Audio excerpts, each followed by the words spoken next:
मैं आज एक फिर बेटी विवाह गीत सुना रही हूँ।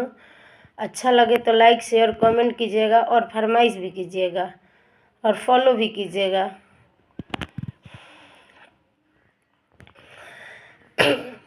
बही पुरवैया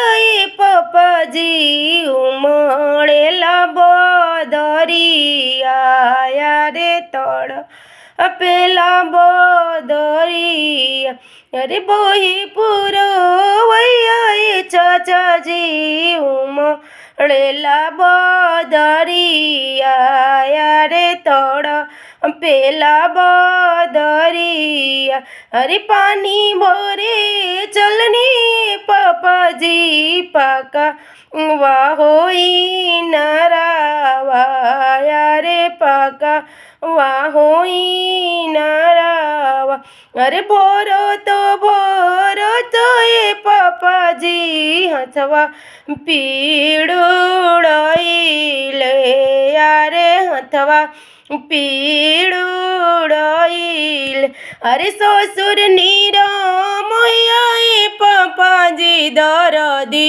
यो ना बुझले दरदी यो ना बुझ अरे भसुर निरामया चाचाजी दरदी यो ना बुझले दरदी यो ना बुझले अरे मांगले ओए पपाजी मार सल दहे जावा रे 9 लाख तिलकिया अरे ही कारणवा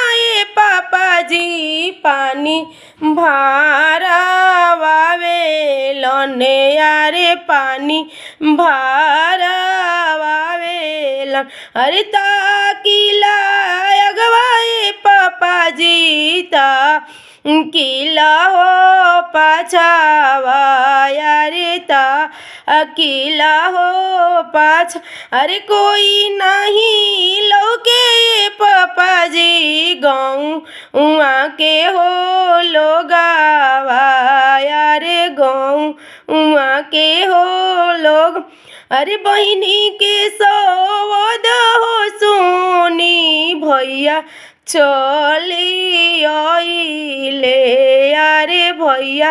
चले आइल अरे चुप हो बहिनी पटोरवा पोछा हो लोरावा।